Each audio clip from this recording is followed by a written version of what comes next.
ನಮಸ್ಕಾರ. ಕರ್ನಾಟಕ ಧರ್ಮಸ್ಥಳ ಹತ್ಯಾಕಾಂಡವಾಗಿ ಒಂದಷ್ಟು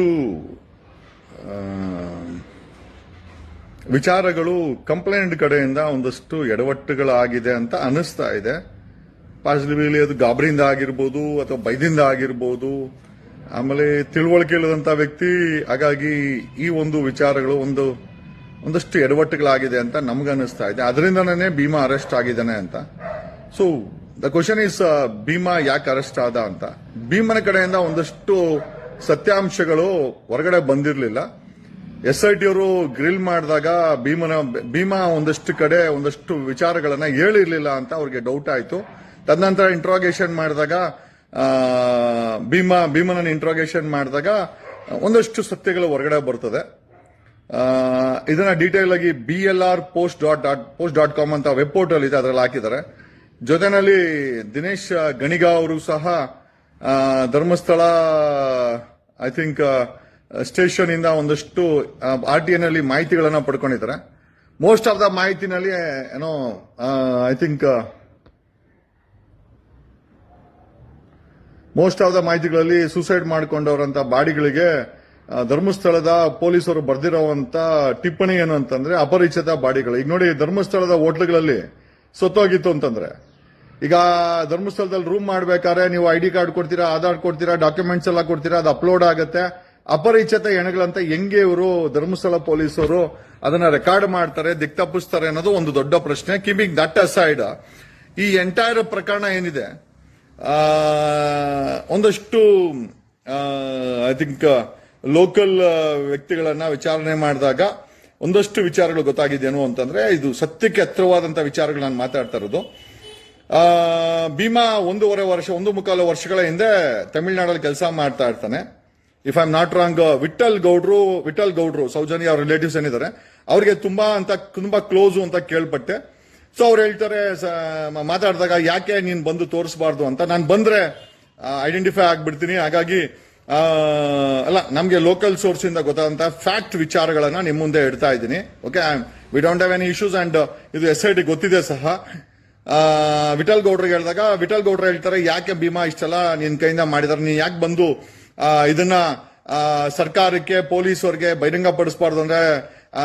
ಅವಾಗ ಭೀಮಾ ಹೇಳ್ತಾನೆ, ಸರ್ ನಿಜ ಹೇಳಿದ್ರೆ ಬಿಡ್ತಾರ, ನಮ್ಮನ್ನ ಮುಗ್ಸಾಕ್ ಬಿಡ್ತಾರೆ, ಆಮೇಲೆ ಅವರೆಲ್ಲ ತುಂಬಾ ಪವರ್ಫುಲ್ ಇದಾರೆ, ಹಂಗಾಗಿ ಏನ್ ಮಾಡಕ್ಕಾಗತ್ತೆ ಅಂತ. ಆಗ ವಿಠಲ್ ಗೌಡ್ರ ಹೇಳ್ತಾರೆ, ಎಲ್ಲಿ ಊತ ಇದೆಯಾ ಅದನ್ನ ಹೇಳಿದ್ರೆ ಅದನ್ನ ಬಂದು ತೋರಿಸಿ ತಗೊಂಡೋಗಿ ಪೊಲೀಸರು ಕೊಡೋಣ ಅಂತ ಹೇಳಿದಾಗ ಡೆಫಿನೆಟ್ಲಿ ಆವಾಗ ಭೀಮಾ ಹೇಳ್ತಾನಂತೆ, ನಾನು ಬಂದು ಅದನ್ನ ಹುಡ್ಕಕ್ ಶುರು ಹಚ್ಕೊಂಡ್ರೆ ನನ್ನ ಐಡೆಂಟಿಫೈ ಮಾಡಿ ಅಲ್ಲೇ ನನ್ಗೇನಾದ್ರು ಹೆಚ್ಚು ಕಮ್ಮಿ ಮಾಡ್ಬಿಡ್ತಾರೆ, ಆಮೇಲೆ ಇದು ಪೊಲೀಸ್ ಸ್ಟೇಷನ್ಗೆ ಹೋಗಕ್ಕೆ, ನ್ಯಾಯಾಲಯಕ್ಕೆ ಹೋಗಕ್ ಮುಂಚೆನೆ ಇದು ಮುಚ್ಚೋಗುತ್ತೆ ಅಂತ ಹೇಳಿದಾಗ, I think if I am not wrong, Vittal ಗೌಡ್ರು ಬಂಡೆ ಗುಡ್ಡ ಅಂತ ಏನ್ ಹೇಳ್ತಾರೆ, ಬಂಗ್ಲೆಗುಡ್ಡದಲ್ಲಿ ಎಲ್ಲಿ ನಾನು ಊತಿದ್ದೀನಿ, ಬೇಕಾದ್ರೆ ಒಂದು ಪಳೆವಳಿಕೆನ ಎತ್ಕೊಂಬನಿ ಅಂತ ಹೇಳಿದಾಗ ವಿಠಲ್ ಗೌಡ್ರು ಅಲ್ಲಿ ಹೋಗಿ ಒಂದು ಪಳೆವಳಿಕೆ ಸಿಗುತ್ತಂತೆ. ಬಂಗ್ಲೆಗುಡ್ಡದಲ್ಲಿ ಒಂದಲ್ಲ, ನೂರಾರು ಹ್ಯೂಮನ್ ರಿಮೈನ್ಸ್ ಅಲ್ಲಿದೆ. ಅದನ್ನ ಎತ್ಕೊಂಡ್ಬಂದು ಅಲ್ಲಿಂದ then I think they go and supreme ಕೋರ್ಟ್ಗೇನೋ ಹೋಗ್ತಾರೆ. ಆ ಸುಪ್ರೀಂ ಕೋರ್ಟ್ಗೆ ಹೋಗಿ ಅಲ್ಲಿ ವಕೀಲರನ್ನ ಭೇಟಿ ಮಾಡಿ ಅಲ್ಲಿ ಒಂದು ಅಫಿಡೇವಿಟ್ ಏನೋ ಮಾಡ್ತಾರೆ. ಬಟ್ ಅದೇನೋ ಮುಂದುವರಿಯಲ್ಲ.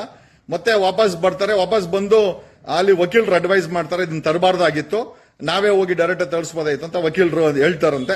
This is what I heard. Okay, so ವಕೀಲರು ಹೇಳಿದಾಗ ವಾಪಸ್ ಬಂದು ಜಯಂತ್ ಅವ್ರ ಮನೆಯಲ್ಲಿ ಬೆಂಗಳೂರಲ್ಲಿ ಆ ಒಂದು ಬಂಗ್ಲೆಗುಡ್ಡದಿಂದ ವಿಠಲ್ ಗೌಡ್ರು ಎತ್ಕೊಂಡ್ ಬಂದಂತ ಆ ಒಂದು ಹ್ಯೂಮನ್ ರಿಮೇನು ಬೆಂಗಳೂರು ಬರುತ್ತೆ. ಬೆಂಗಳೂರಿಂದ ಡೆಲ್ಲಿಗೆ ಹೋಗುತ್ತೆ ಟ್ರೈನ್ ಅಲ್ಲಿ, ಮತ್ತೆ ವಾಪಸ್ ಬಂದು ಜಯಂತ್ ಅವ್ರ ಮನೆಯಲ್ಲಿ ಅದು ಮತ್ತೆ ವಾಪಸ್ ಅಲ್ಲೇ ಹೋಗುತ್ತೆ. ಈ ಒಂದು ಪಳವಳಿಕೆಯನ್ನ Bhima on directions of Bhima Jayant ಅವರು ಎತ್ಕೊಂಡ್ ಬಂದ್ರು ಅಂತ ಲೋಕಲ್ ಅಲ್ಲಿ ವಿಚಾರ ಇದೆ. ಅಂಡ್ ದಿಸ್ ಈಸ್ ದ ಫ್ಯಾಕ್ಟ್ ಅಂತ SITಗೂ ಸಹ ಕನ್ಫೆಷನ್ ಆಗಿದೆ. ಹಾಗಾಗಿನೇ ಜಯಂತ್ ಅವ್ರು ಎತ್ಕೊಂಡ್ ಬಂದಾಗ ಅದಕ್ಕೆ ಜಯಂತ್ ಅವ್ರಿಗೆ ನೋಟಿಸ್ ಕೊಟ್ಟು, ವಿಠಲ್ ಗೌಡ್ರಿಗೆ ನೋಟಿಸ್ ಕೊಟ್ಟರು. ಬಟ್ ಜಯಂತ್ ಅವ್ರ ಮನೆಯಲ್ಲಿ ಈ ಒಂದು ಪಳವಳಿಕೆ ಬೆಂಗಳೂರಲ್ಲಿ ಇರುತ್ತೆ, ಅಲ್ಲಿಂದ ಡೆಲ್ಲಿಗೆ ಹೋಗುತ್ತೆ. ಡೆಲ್ಲಿಗೆ ಏನ್ ತಗೊಂಡ್ ಹೋಗ್ತಾರೆ ಅಂತಂದ್ರೆ ಸುಪ್ರೀಂ ಕೋರ್ಟ್ ಅಲ್ಲಿ ಏನೋ ಪಿಟಿಷನ್ ಹಾಕೋಣ ಅಂತೇನೋ ಹೋಗ್ತಾರೆ. I don't know for what ever the reason. ಅಲ್ಲಿ ಅದೇನೋ ನಥಿಂಗ್, ಐ ಥಿಂಕ್ ವಕೀಲರು ನೀವು ಮಾಡಿರೋ ಅದನ್ನ ತರಬಾರ್ದಾಗಿತ್ತು ಅಂತೇನೋ ಅಡ್ವೈಸ್ ಮಾಡಿ ಅದು ವಾಪಸ್ ಬರುತ್ತೆ. ಜಯಂತ್ ಅವ್ರ ಮನೇಲಿ ಅದು ಹ್ಯೂಮನ್ ರಿಮೈನ್ ಇರುತ್ತೆ. ತದನಂತರ I think they come back and I think ಧರ್ಮಸ್ಥಳಕ್ಕೆ ಬಂದು ಅಲ್ಲಿ ಇದ್ದು ಅಲ್ಲಿಂದ ಕಂಪ್ಲೇಂಟ್ ಕೊಟ್ಟಿರೋದು ಅನ್ನೋದು ಹೊರಗಡೆ ಬಂದಿದೆ. ಸೊ ಈಗ ಜಯಂತ್ ಅವರಿಗೆ ನೋಟಿಸ್ ಯಾಕೆ ಕೊಟ್ಟಿದ್ದಾರೆ ಅಂತಂದ್ರೆ, ಜಯಂತ್ ಅವ್ರ ಮನೆಯಲ್ಲಿ ಇದು based on the information by Chinnappa alias Bhima, ಆ ಪಳವಳಿಕೆನ ವಿಠಲ್ ಗೌಡ್ರು ಎತ್ಕೊಂಡ್ ಬರ್ತಾರೆ ಇಲ್ಲಿ ಬಂಡೆ ಗುಡ್ಡದಿಂದ ಅವರೇ ಹುಡುಕು ಎತ್ಕೊಂಡ್ ಬರ್ತಾರೆ. ನಿನ್ನೆ if I am not wrong 6th ಮಾಜಾರ್ ಮಾಡ್ಲಿಕ್ಕೆ ಪೊಲೀಸರು ವಿಠಲ್ ಗೌಡ್ರನ್ನ ಕರ್ಕೊಂಡು ಹೋದಾಗ ಅಲ್ಲಿ 8 ತಿಂಗಳ ಹಿಂದೆ ಬಿದ್ದಂತ 2 ಹ್ಯೂಮನ್ ನೋಡಿ, ಲೆಕ್ಕ ಹಾಕೊಳ್ಳಿ, ಹಿಂದೆ ಎಲ್ಲ ಬಿಟ್ಟಾಕಿ, ನೆನ್ನೆ ಮಾಜಾರ್ ಮಾಡಕ್ ಹೋದಾಗ 2 ಬಾಡಿಗಳು ಹ್ಯೂಮನ್ ರಿಮೇನ್ ಸಿಕ್ಕಿದೆ ಬಂಡೆಗುಡ್ಡದಲ್ಲಿ. ಆಕ್ಚುಲಿ ಭೀಮನ ಅರೆಸ್ಟ್ ಕೂಡ ಇದೇ ಕಾರಣ ಯಾಕೆ ಅಂತಂದ್ರೆ, ಅವನು ಭೀಮಾ ಚಿನ್ನಪ್ಪ ಅಲಿಯಾಸ್ ಚಿನ್ನಪ್ಪ ಆ ಬಂಡೆಗುಡ್ಡದಲ್ಲಿ ಹ್ಯೂಮನ್ ರಿಮೇನ್ ತಗೊಂಡ್ಬಂದಿದ್ದು. ಬಟ್ ಆದ್ರೆ SIT ಅವ್ರಿಗೆ ಆತ ಆ ಒಂದು ಹ್ಯೂಮನ್ ರಿಮೇನು ಬಂಡೆಗುಡ್ಡಲ್ಲಿ ಸಿಕ್ಕಿದ್ದು ಅಂತ ಹೇಳ್ಬಿಟ್ಟಿದ್ರೆ ಇವತ್ತು ಅರೆಸ್ಟ್ ಆಗ್ತಾ ಇರ್ಲಿಲ್ಲ. ಕಾರಣಗಳಿಂದ ಆತ ಹೇಳಿಲ್ಲ, ನಮ್ಗಂತೂ ಗೊತ್ತಿಲ್ಲ. ಆ ಬಂಡೆಗುಡ್ಡದಿಂದ ಎತ್ಕೊಂಡ್ಬಂದೆ ಅಂತ ಆ ಒಂದು ಪಳವಳಿಕೆ ಬಗ್ಗೆ SIT ಅವ್ರು ಪದೇ ಕೇಳಿದಾಗ ಭೀಮಾ ಅದ್ರ ಬಗ್ಗೆ ಸರಿಯಾಗಿ ಮಾಹಿತಿ ಕೊಡದೆ ಕಾರಣ, ತದನಂತರ SIT ಅವ್ರಿಗೆ ತನಿಖೆ ಮಾಡಿದಾಗ ಎಲ್ಲ ಸತ್ಯ ಗೊತ್ತಾಗುತ್ತೆ. ನಾನು ನಿಮ್ಮ ಹತ್ರ ಹಂಚ್ಕೊಂತಾ ಇರೋದು 100% ಸತ್ಯ, ಬೇಸ್ಡ್ ಆನ್ ದ ಬಿಲೋರ್ ಪೋಸ್ಟ್ ಮತ್ತೆ ಲೋಕಲ್ ಇನ್ಫಾರ್ಮೇಶನ್ ಮತ್ತೆ ದಿನೇಶ್ ಗಣಿಗ ಅವರ RTI, ಈ ಮೂರನ್ನ ಇಟ್ಕೊಂಡು ನಾನು ಮಾತಾಡ್ತಾ ಇದ್ದೀನಿ. ಪ್ಲಸ್ ನಮ್ಮ ಒಂದು ತನಿಖೆ ಹೆಂಗೆ ನಮ್ಮ ಒಂದು ತನಿಖೆಯಿಂದ ನಾವು ಒಂದಷ್ಟು ತನಿಖೆಗಳನ್ನೆಲ್ಲ ಮಾಡ್ಕೊಂಡು ಇನ್ಫಾರ್ಮೇಶನ್ ತಗೊಳ್ತಾ ಇದ್ದೀವಿ. Because we want the investigation to be in public interest and interest of justice, larger interest. ಹಂಗಾಗಿನೇ ನಾವು ಕೂಡ ಸೊ ಈ ಎಂಟೈರ್ ಎಪಿಸೋಡ್ ಶುರುವಾಗಿದ್ದು 1.25 ವರ್ಷದಲ್ಲಿ ಅಂತ ಮಾಹಿತಿಗಳು ಗೊತ್ತಾಗುತ್ತೆ. ಆ ಒಂದು ಎಪಿಸೋಡ್ ಅಲ್ಲಿ ಗಿರೀಶ್ ಮಠಣ್ಣನವರಿದ್ರು, ಜಯಂತ್ ಅವರಿದ್ರು, ಎಲ್ಲದಕ್ಕಿಂತ ಮುಂಚೂಣಿಯಾಗಿ ವಿಠಲ್ ಗೌಡ್ರು ಇದ್ರು. ವಿಠಲ್ ಗೌಡ್ರೆ ಭೀಮನನ್ನ ಕಾಂಟ್ಯಾಕ್ಟ್ ಮಾಡೋದು, ಭೀಮಾ ಅವ್ರ ಜೊತೆ ತುಂಬಾ ಕ್ಲೋಸ್ ಆಗಿರ್ತಾನೆ. ಆಮೇಲೆ ಎಲ್ಲರ ಉದ್ದೇಶ ಒಂದೇ, ಇಲ್ಲಿ ನಡೀತಾ ಇರುವಂತ ಈ ಅಮಾಯಕ ಎಣಗಳು ಕಾನೂನು ಫೇಲೂರು ಕರೆಕ್ಟ್ ಆಗಿ ಧರ್ಮಸ್ಥಳ ಪೊಲೀಸರು, ಬೆಳ್ತಂಗಡ ಪೊಲೀಸರು ಕೆಲಸ ಮಾಡಿದಿದ್ರೆ ಇವ್ರುಗಳು ಇಷ್ಟು ಕಷ್ಟ ಪಡುವಂತ ಅವಶ್ಯಕತೆ ಇರಲಿಲ್ಲ. ಆಮೇಲೆ ಇಷ್ಟೆಲ್ಲ ಕಷ್ಟಪಟ್ಟು ಈ ಒಂದು ಹತ್ಯಾಕಾಂಡನ ಹೊರಗಡೆ ತರುವಂತ ಅವಶ್ಯಕತೆನೇ ಇರಲಿಲ್ಲ. It was a duty basically failed by the police department. Police ಫೇಲ್ಯೂರ್ಗೆ ಪಾಪ ಇವ್ರುಗಳು ಗಿರೀಶ್ ಮಠಣ್ಣವರು, ಮಹೇಶ್ ಅವರು, ಅವನು ಭೀಮಾ, ಇವರೆಲ್ಲ ಯಾಕ್ರಿ ಬಲಿಪುಷಿ ಆಗ್ಬೇಕು? Why should they become culprit because of police failure? ಬಂಗ್ಲೆಗುಡ್ಡದಲ್ಲಿ ನಿನ್ನೆ ವಿಠಲ್ ಗೌಡ್ರು ಕರ್ಕೊಂಡೋದಾಗ ನಿಮ್ಗೆ 8 ತಿಂಗಳ 2 ಪಳವಳಿಕೆ ಸಿಕ್ಕಿದೆ ಮಾಜಾರ್ ಮಾಡ್ಬೇಕಾರೆ. I think if I am not wrong ಅದ್ರ ಮೇಲೆ FIR ನೀವು ಸಾಯಿ ಚಂದನ ಮಾಡ್ಕೊಳ್ಬೇಕಾಗತ್ತೆ SIT ಅವರು. ಬಂಗ್ಲೆಗುಡ್ಡ ಇಸ್ ದ ಪೀಕ್ ಪಾಯಿಂಟ್. ಅಲ್ಲಿ 100 ಪಳವಳಿಕೆಗಳು ಇದೆ. ಅಲ್ಲಿ ಏನು ಬೇಡ, ಸ್ನಿಫರ್ ಡಾಗ್ಸ್ ಕರ್ಕೊಂಡೋಯ್ತು ಅಂತಂದ್ರೆ ಅವ್ರು ಅಲ್ಲೇ ಕೆದಕ್ ಬಿಸಾಕ್ತಾರೆ. ನಮ್ಗಿರುವಂತ ಮಾಹಿತಿ ಪ್ರಕಾರ ನಿನ್ನೆ ಕೂಡ ಮಾಜರ್ಗೆ ಹೋದಾಗ 2 ಹ್ಯೂಮನ್ ರಿಮೇನ್ ಸಿಗುತ್ತೆ ಅಂತ. ಇದಕ್ಕೆ ಧರ್ಮಸ್ಥಳ ಪೊಲೀಸರ ಎಕ್ಸ್ಪ್ಲನೇಷನ್ ಏನಿದೆ?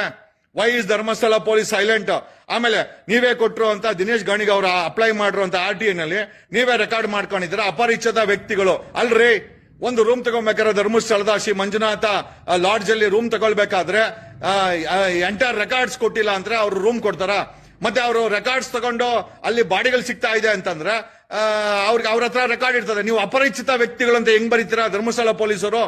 ಆಮೇಲೆ ಇದನ್ನ ಸೂಸೈಡ್ ಅಂತ ಹೆಂಗ್ ನೀವು ಅದನ್ನ ವೆರಿಫೈ ಮಾಡ್ತೀರಾ? Why can't it be rape and killing? ಆಮೇಲೆ ನಿನ್ನೆ ಸಿಕ್ಕಿದಂತದ್ದು ಅಷ್ಟೇ, ಒಂದು ಗಂಡು ಹೆಣ್ಣಿನ ಹ್ಯೂಮನ್ ರಿಮೇನು SIT ಅವ್ರಿಗೆ ಮಾಜರ್ ಮಾಡಕ್ ಹೋದಾಗ ವಿಠಲ್ ಗೌಡ್ರನ್ನ ಕರ್ಕೊಂಡೋದಾಗ ಸಿಕ್ಕಿದೆ.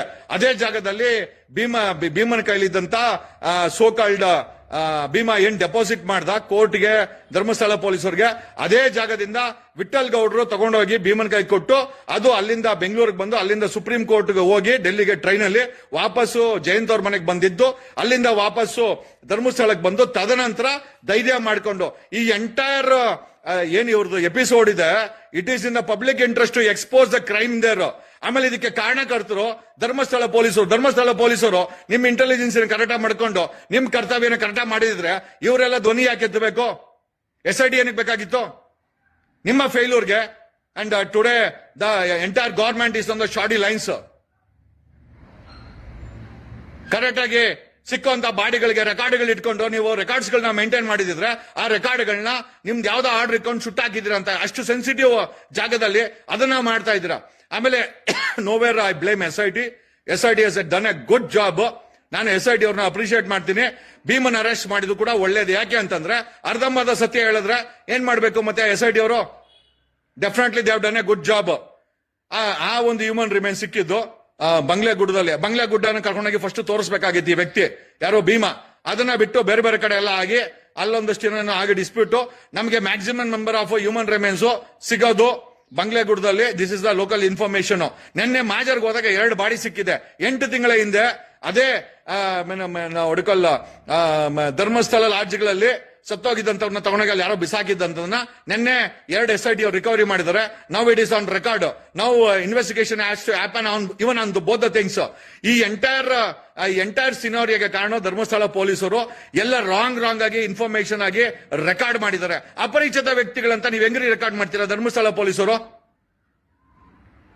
ರೂಮ್ ತಗೊಂಬೇಕಾರೆ ಏನೋ ಆಧಾರ್ ಕಾರ್ಡ್ ID ಕಾರ್ಡ್ ಕೊಟ್ಟಿಲ್ಲ ಅಂದ್ರೆ ರೂಮ್ ಕೊಡ್ತಾರಾ? ಸೊ ರೂಮ್ ಕೊಟ್ಟಾಗ ಅಲ್ಲಿ ದಾಖಲೆಗಳಿದೆ ಆದ್ಮೇಲೆ ಅಪರಿಚಿತ ವ್ಯಕ್ತಿಗಳಂತ ನೀವ್ ಹೆಂಗ್ ರೆಕಾರ್ಡ್ ಮಾಡ್ತೀರಾ? What nonsense is? How do you conclude? ಒಂದು ರಾಂಗ್ ಆಗಿ ಅಪರಿಚಿತ ವ್ಯಕ್ತಿಗಳಂತ ರೆಕಾರ್ಡ್ ಮಾಡ್ತೀರಾ. ಎರಡನೇದಾಗಿ ಏನ್ ಮಾಡ್ತೀರಾ? ಅದು ಸೂಸೈಡ್ ಅಂತ. ನೀವು ಸೂಸೈಡ್ ಅಂತ ಹೆಂಗ್ ಕನ್ಕ್ಲೂಡ್ ಮಾಡ್ತೀರಾ? ಬಾಡಿಗಳು ನೋಡಿದ್ರೆ ಬಂಗ್ಲೆಗುಡ್ಡದಲ್ಲಿ ಸಿಗ್ತಾ ಇದೆ. ನೀವು ಆ ಬಾಡಿಗಳನ್ನ ಡಿಸ್ಪೋಸ್ ಹೆಂಗ್ ಮಾಡಿದ್ರಿ? ಈಗ SIT ಅವರು ಮೊದಲನೇದಾಗಿ ಧರ್ಮಸ್ಥಳ ಪೊಲೀಸ್ ಅವರಿಗೆ ನೋಟಿಸ್ ಅನ್ನ ಇಶ್ಯೂ ಮಾಡಬೇಕು. ನೀವು ಯಾರನ್ನ ಕಂಪ್ಲೇಂಟ್ ಅರೆಸ್ಟ್ ಮಾಡಿ ಇಂಟ್ರಾಗೇಟ್ ಮಾಡೋದ್ರಲ್ಲಿ ತಪ್ಪೇನಿಲ್ಲ. ಯಾಕಂದ್ರೆ ಅರ್ಧಂಬರ್ಧ ಇನ್ಫಾರ್ಮೇಶನ್ ಕೊಟ್ರೆ ಆ ಬಂಗ್ಲೆಗುಡ್ಡದಲ್ಲಿ ಅದು ಸಿಕ್ಕಿದ್ದು ವಿಠಲ್ ಗೌಡ್ರು ತಗೊಂಡ್ಬಂದಿದ್ದು ಅಂತ ಹೇಳ್ಬೇಕಾಗಿತ್ತು ಆ ವ್ಯಕ್ತಿ. ಯಾರೋ ಕಂಪ್ಲೇನೆಂಟ್ ಹೇಳಿಲ್ಲ ಅಂತಂದ್ರೆ ಡೆಫಿನೆಟ್ಲಿ ಈಗ ನೀವು ಅರೆಸ್ಟ್ ಮಾಡಿರೋ ತಪ್ಪೇನಿಲ್ಲ. But only thing is is a complainant in the entire ಇನ್ವೆಸ್ಟಿಗೇಷನ್ಗೆ ಆತನೇ complaint is the major witness. ಅವನ ಪ್ರಾಣಕ್ಕೇನು ತೊಂದರೆ ಆಗಬಾರ್ದು. SIT ಅವರು ಅದನ್ನ ನೋಡ್ಕೊಳ್ಬೇಕಷ್ಟೇ. ನಿಮ್ ಕಷ್ಟಲ್ಲಿದ್ರೆ is more safe. But only thing is ನಾವು the witness and the complaint has to be protected. ಅವನೇನೋ ಬೈದಿಗಿದ್ದಿಂದ ಏನೋ ಹೇಳಿರ್ಬೋದೇನೋ ಪಾಪ. ಅಲ್ಲ ನನಗೆ ಭೀಮನ್ ಮೇಲೆ ಏನೋ ಪಾಪ ಅಲ್ಲ ಪೊಲೀಸ್ ಅವ್ರು ಮಾಡಿರೋ ತಪ್ಪು ಕೆಲಸಕ್ಕೆ if I am not wrong Girish Mattanna ಅವರು ಮಹೇಶ್ ಅವರು ಏನ್ ಇಂಟ್ರೆಸ್ಟ್ ಪಾಪ? ಏನಾಗಾರೆ ಪಬ್ಲಿಕ್ ಇಂಟ್ರೆಸ್ಟ್ ಅಲ್ಲಿ ಅವ್ರಿಗೆಲ್ಲ ಈ ಹತ್ಯಾಕಾಂಡವನ್ನು ಎಕ್ಸ್ಪೋಸ್ ಮಾಡಿದಕ್ಕೆ ಎಸ್ ಡೆಫಿನೆಟ್ಲಿ ಒಂದಷ್ಟು ಮಾಹಿತಿಗಳ ಕೊರತೆ ಇದೆ.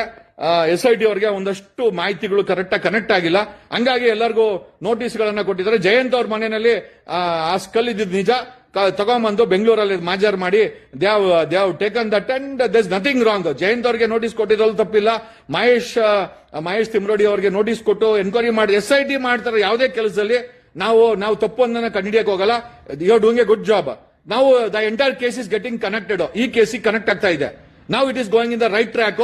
ಬಟ್ ನಮ್ ಪ್ರಶ್ನೆ ಏನಪ್ಪಾ ಅಂತಂದ್ರೆ ಇಷ್ಟೆಲ್ಲ ಮಾಡಿದಂತ SIT ಅವರು ಧರ್ಮಸ್ಥಳದ ಪೊಲೀಸ್ ಅವ್ರಿಗೆ ನೀವು ಯಾಕೆ ನೋಟಿಸ್ ಕೊಟ್ಟಿಲ್ಲ? ಎಲ್ಲಾ ಪ್ರಕರಣಗಳಲ್ಲೂ ಧರ್ಮಸ್ಥಳದವರು ಅಪರಿಚಿತ ವ್ಯಕ್ತಿಗಳಂತ ಇವರು ರೆಕಾರ್ಡ್ ತಗೊಂಬರ್ತಾರೆ ಅಂತಂದ್ರೆ ಅಲ್ಲಿ ಧರ್ಮಸ್ಥಳದ ಲಾಡ್ಜ್ ಅಲ್ಲಿ ID ಕಾರ್ಡ್ ಆಧಾರ್ ಕಾರ್ಡ್ ಇಲ್ಲ ಅಂದ್ರೆ ರೂಮೇ ಕೊಡಲ್ಲ. ಅಲ್ಲಿ ರೆಕಾರ್ಡ್ ಇರ್ಬೇಕಾದ್ರೆ ಅವ್ರ ಅಪರಿಚಿತ ವ್ಯಕ್ತಿಗಳು ಹೆಂಗಾಗ್ತಾರೆ? ಆಮೇಲೆ ಇಷ್ಟೆಲ್ಲ ಬಂಗ್ಲೆಗುಡ್ಡದಲ್ಲಿ ಪಳೆಯುಳಿಕೆಗಳು ಡೆಪಾಸಿಟ್ ಆಗ್ತಾ ಇದ್ರೆ ಏನ್ ಗೆಣಸ್ ಕೇಳ್ತಾ ಇದ್ರ ಧರ್ಮಸ್ಥಳದ ಪೊಲೀಸರು? I am sure SIT Mohanty ಅವರೇ ದಯಮಾಡಿ you summon Dharmasthala police and please enquire them. ನೀವು ಇವರುಗಳಿಗೆಲ್ಲ ಸಮನ್ಸ್ ಕೊಟ್ಟಿರೋದು we don't have any issues because case is getting established. ಈಗ ಕೇಸ್ ಎಸ್ಟಾಬ್ಲಿಷ್ ಆಗ್ತಾ ಇದೆ, ತುಂಬಾ ಒಳ್ಳೇದು. ಈ most of the information BLR ಪೋಸ್ಟರು ತಮ್ಮ ಪೋರ್ಟಲ್ ಅಲ್ಲಿ ಪಬ್ಲಿಷ್ ಮಾಡಿದ್ದಾರೆ. ಒಂದಷ್ಟು ದಿನೇಶ್ ಗಣಿಗ ಅವರ RD ಅಪ್ಲೈ ಮಾಡಿ ತಗೊಂಡಿದ್ದಾರೆ. ಒಂದಷ್ಟು ಲೋಕಲ್ ಇನ್ಫಾರ್ಮೇಶನ್ ಸಕ್ ಮಾಡಿಕೊಂಡು we are placing the fact. ಈ ಒಂದು ಪ್ರಕರಣ 1.25 ವರ್ಷದ ಹಿಂದೆ ಶುರುವಾಗಿದ್ದು ಖಂಡಿತ ನಿಜ. SIT ಅವರು ಎಸ್ಟಾಬ್ಲಿಷ್ ಮಾಡ್ತಾ ಇರೋದು ಈ ಒಂದು ಕಂಪ್ಲೇಂಟ್ ಮುಂದೆ ಬಿಟ್ಟೋಗಿದ್ದಂತ ಲಿಂಕ್ಗಳನ್ನ ಈ ಒಂದು ಅರೆಸ್ಟ್ ಇಂದ, ಈ ಒಂದು ನೋಟಿಸ್ ಗಳಿಂದ, ಈ ಒಂದು ವಿಠಲ್ ಗೌಡ್ರನ್ನ ಮಾಜರ್ ಮಾಡೋದ್ರಿಂದ ಎಲ್ಲ ಎಸ್ಟಾಬ್ಲಿಷ್ ಆಗಿದೆ. It is good for the case. ಈ ಕೇಸ್ಗೆ ತುಂಬಾ ಒಳ್ಳೇದಕ್ಕೋಸ್ಕರನೇ SIT ಅವರು ಮಾಡ್ತಾ ಇರೋದು. I really appreciate your efforts in finding the missing loop also. But thing is that the biggest culprit is Dharmasthala ಪೊಲೀಸರು. ಅವರಿಗೆ ನೀವು ನೋಟಿಸ್ ಕೊಟ್ಟಿಲ್ಲ, ಸಮನ್ವಯ ಮಾಡಿಲ್ಲ. ನಿಮ್ ಡಿಪಾರ್ಟ್ಮೆಂಟ್ ಅಂತ ನೀವು ಪ್ರೊಟೆಕ್ಟ್ ಮಾಡಿದ್ರೆ ಖಂಡಿತವಾಗಿ ನಾಳೆ ದಿವಸ I think this case will go against SIT. ದಯಮಾಡಿ ಆಮೇಲೆ ಡೋಂಟ್ ಫೋರ್ಸ್ ಅಷ್ಟು ನಿಮ್ಗಳನ್ನ ನಾವು ಬ್ರೈನ್ ಮ್ಯಾಪಿಂಗ್ ಮಾಡೋ ಮಟ್ಟಿಗೆ ಸುಪ್ರೀಂ ಕೋರ್ಟ್ ನಾವು ಡೆಫಿನೆಟ್ ಆಗಿ ಆಗ್ತೀವಿ. We don't care. ನೀವು ಬೇಕಾದ್ರೆ ನನಗೂ ಬೇಕಾದ್ರೆ ನೋಟಿಸ್ ಕೊಡಿ, I don't mind. I comment tell the facts ನನಗೆ ಗೊತ್ತಿರೋಂಥದ್ದು. ಯಾಕಂದ್ರೆ ನಾವು ಎಕ್ಸ್ಟ್ರಾಕ್ಟ್ ಮಾಡ್ತಾ ಇದ್ದೀವಿ, ನಿಮಗೆ ಗೊತ್ತಿರೋಂತ ಈ ವಿಚಾರನೇ ನೀವು ಪ್ರೆಸ್ ಬ್ರೀಫ್ ಮಾಡಿ ಹೇಳಲಿಲ್ಲ. ಹಾಗಾಗಿ ನಾನೇ ಅದನ್ನ ಲೋಕಲ್ ಆಗಿ ಎಕ್ಸ್ಟ್ರಾಕ್ಟ್ ಮಾಡಿ ಇದನ್ನ ನಾನು ಪಬ್ಲಿಕ್ ಮುಂದೆ ಹೇಳ್ತಾ ಇದ್ದೀನಿ. ಪಬ್ಲಿಕ್ ಆರ್ ಇನ್ ಕನ್ಫ್ಯೂಷನ್, ಒಂದಷ್ಟು ಚಾನೆಲ್ಗಳು ಇದನ್ನು ದಿಕ್ತಪ್ಪಿಸ್ತಾ ಇದ್ದಾರೆ. So we wanted to clarified. ಈ ಎಂಟೈರ್ ಎಪಿಸೋಡ್ ಶುರುವಾಗಿದ್ದು 1.25 ವರ್ಷದ ಹಿಂದ್ಗಡೆ ತಮಿಳುನಾಡಲ್ಲಿ ಭೀಮಾ ಇರ್ಬೇಕಾದ್ರೆ ವಿಠಲ್ ಗೌಡ್ರು ಕನೆಕ್ಟ್ ಆಗ್ತಾರೆ. ವಿಠಲ್ ಗೌಡ್ರು ಆ ಬಂಗ್ಲೆಗುಡದಲ್ಲಿ ಹೋಗಿ ಆ ಹ್ಯೂಮನ್ ರಿಮೇನ್ ಎತ್ಕೊಂಡ್ ಬರ್ತಾರೆ.